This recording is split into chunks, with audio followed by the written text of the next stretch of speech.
Good morning. This is Karen with NewClevelandRadio.net, and it is time for Conversation with Comic with No Coffee. Although I am already violating the rule, I have an iced coffee sitting right next to me to wake me up this morning. And this morning we have Brendan Eyre with us, who is performing at Hilarities this weekend. Welcome to Cleveland. Thank you so much. It's good to be back. I actually grew up here, so I love coming back and performing in Cleveland. I also was unaware of the rule and have had two iced coffees already this morning. So we've both broken the protocol of the show. Well, there are some mornings that a cup of coffee or a large glass of iced coffee just is what we need to get us wide awake. But I don't think that's going to be a problem this weekend when you're performing at Hilarities, because I think you will keep people awake with your comedy.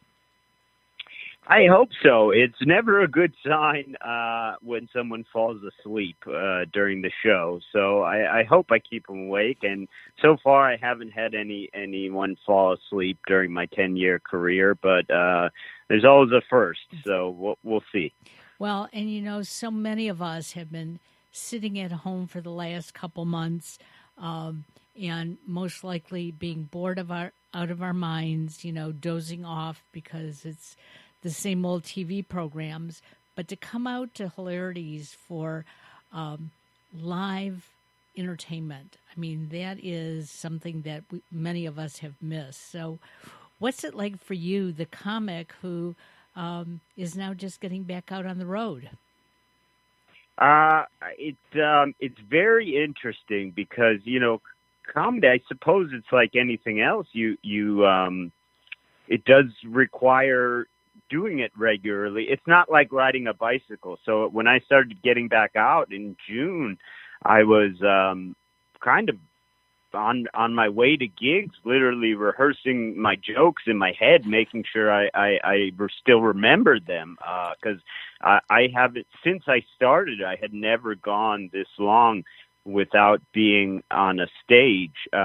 So it's just a joy to get back out there, get back up on stage and try out some of this new material I wrote while quarantine was in place. And I should mention also that, I've been back on the road on and off since June as clubs are sort of opening back up, closing, and I should mention that Nick and Sam down at Hilarities they're doing the best job with the social distancing, with the sanitizing, with the protocol of any club I've been to since June. It's just phenomenal down there, the safety measures they're taking. So I think everyone can come out, enjoy the show, and not have to worry about their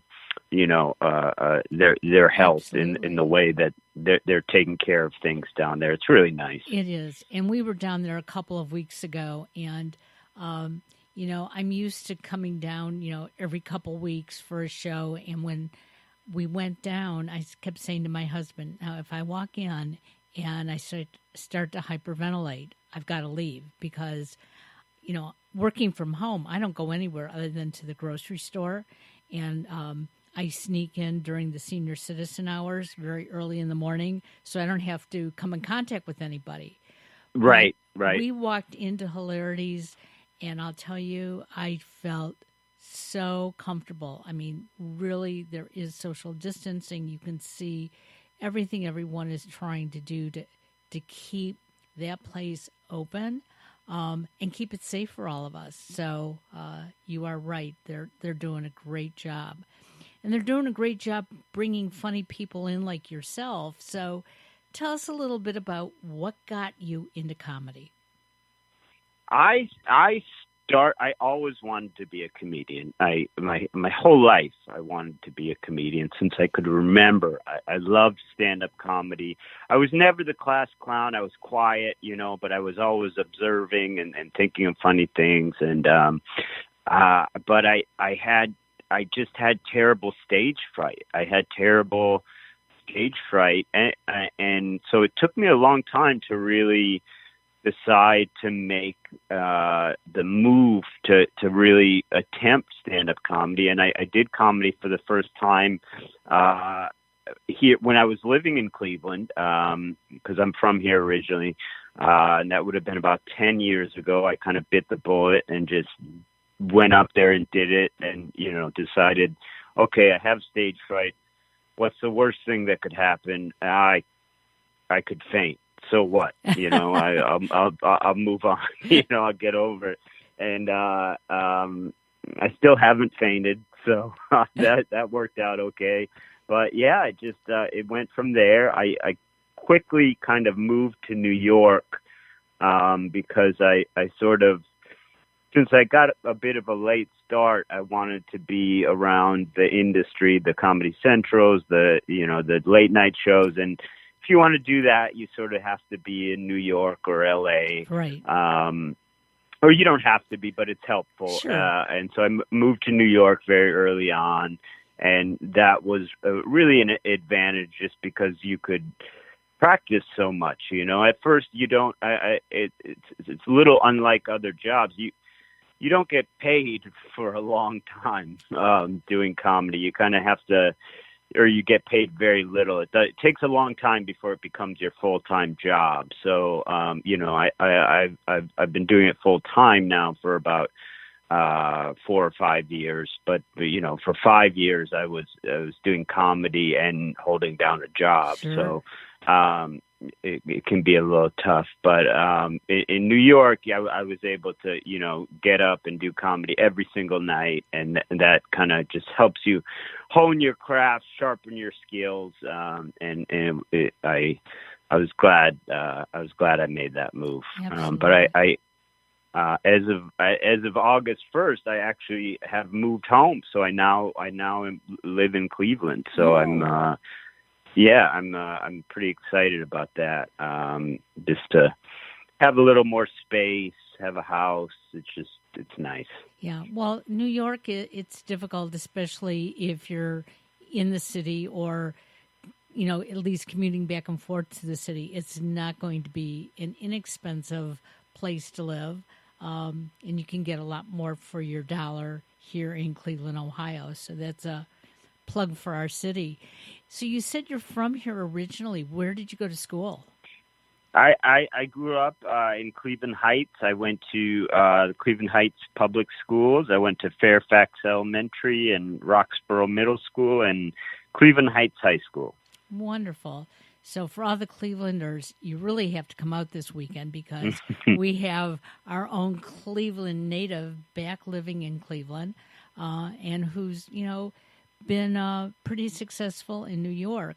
But you brought up a very good comment about, you don't become an overnight comic. Many comics and many people in the entertainment industry do hold down more than one job to follow their passion. And a lot of people, when they come to the club, they assume that this is, all everyone does, and they've done it from day one. But didn't you have to go to a lot of open mics in the beginning? Oh, yeah. I mean, I remember being in New York and kind of being a wake-up call when I first got there, going to open mics and seeing at the open mics comedians who I knew from television, So I realized, wow, you have to, this is a long process. You have to keep doing open mics even after you've achieved what I consider success. I mean, it's really an interesting thing. It takes a long time to kind of get to that level where you don't need open mics. You can get up every night at a paid show and you can get your work in and your practice in that way. But yeah, I remember being stunned. One of my first open mics, I saw somebody that I had just watched their Comedy Central half-hour special, and I'm going, this guy's at an open mic? And it was kind of a bit of a wake-up call. Well, and it's like anything else in this world, you've got to keep yourself front and center. So, people are listening to you, getting to know Hmm. you. As soon as you sort of disappear, and that's what has happened over the last couple months with people, you know, being locked down. Um, they're now finding that sometimes getting back out on the road is like, the early days of comedy. They have to reprove themselves because people haven't seen you. Your audience hasn't been there for you. But give us an idea. Did the pandemic change your comedy at all, or is it the same? What can we expect? I certainly have new material. If there's, I did some headlining dates at Hilarities in maybe December or November. I just did a Thursday and a Sunday headlining show.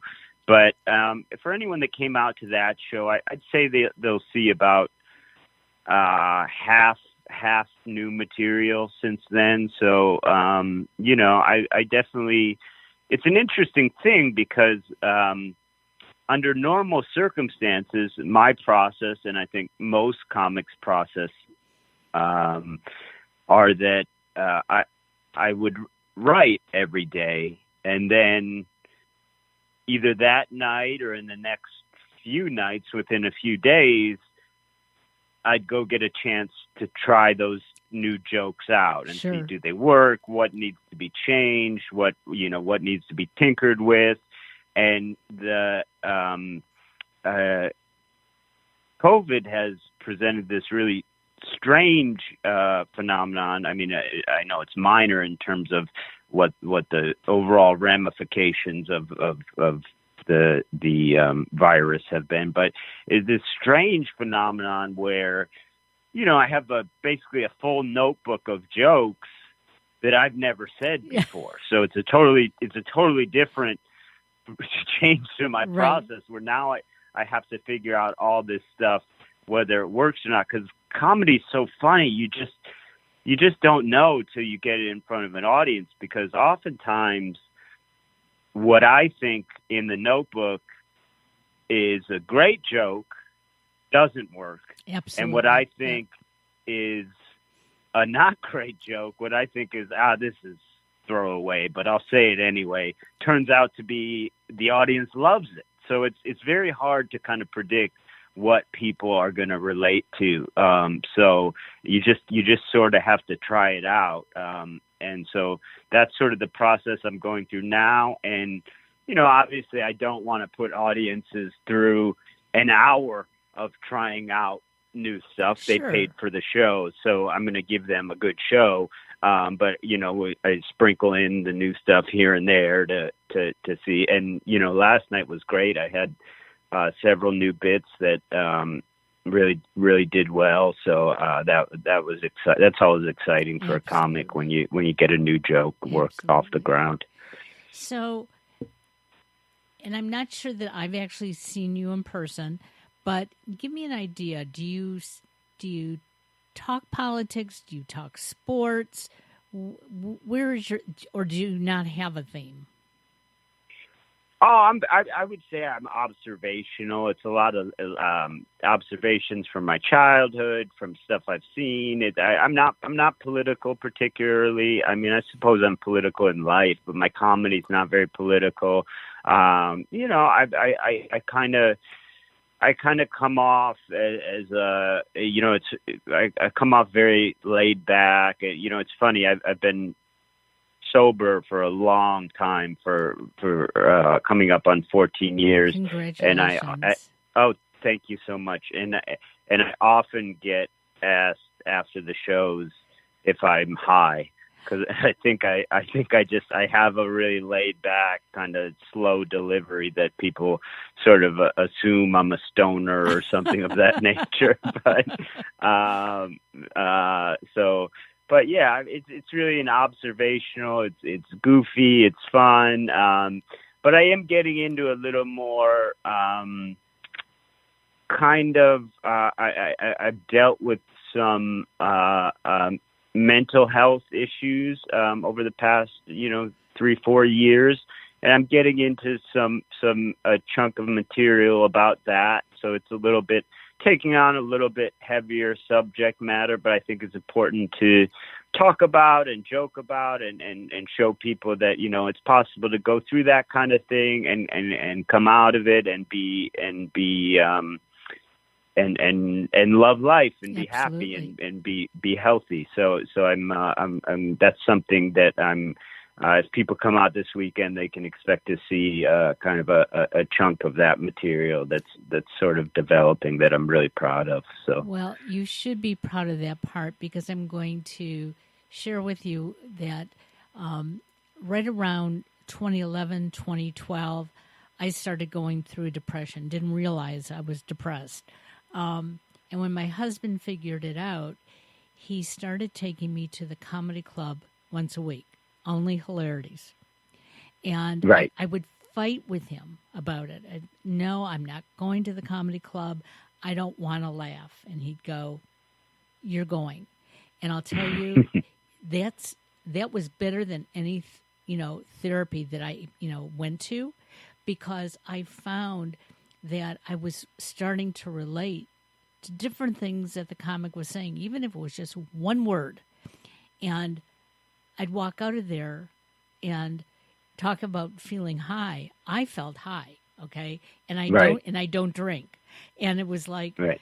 People would look at me like, what is wrong with her?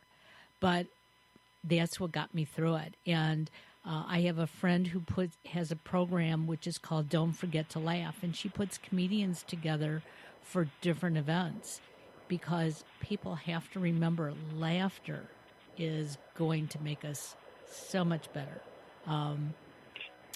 So, congratulations on that material. I'm really excited, and we got to get down to see you. So tonight you have 2 shows, and tomorrow night 2 shows, correct? Yep, 7:00 and 9:15, both nights, and tickets are available on the Hilarities website. They're doing limited capacity. That room is huge. I think right. It seats close to 400, but I think it's capped at 170 right now, and everything is spread out. They put in sort of permanent plexiglass blocking between booths. It's really fantastic what they've done. So, it's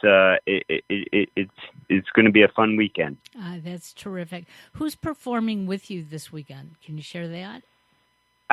John Armstrong is a local comic who's just fantastic, who is hosting, and then Rand Barnacle is a Cincinnati comic, younger Cincinnati comic, and he's the middle act, and he's just fantastic. He's one of my favorites. So he's gotten so good so quickly. I when I first met him, he was I was working at Go Bananas in Cincinnati, and he was just kind of a kid that worked in the kitchen there that occasionally did open mics. And since then, I don't know how many years ago that was, but he's become a phenomenal comedian, and he'll be down there. So it's really strong lineup with John and with Rand. So it's going to be a great all-around show. Well, I think everybody needs to consider going down there, smiling, laughing this evening, forgetting about COVID, forgetting, at least for an hour, forget about politics. And let's just go have some fun. And again, this has been Brandon Eyre, and you are one great guy. And we're going to try to get down there this weekend, okay? Okay, well, thank you so much for having me on. I really appreciate it. Thank you. Have a great day. Bye-bye now. You too.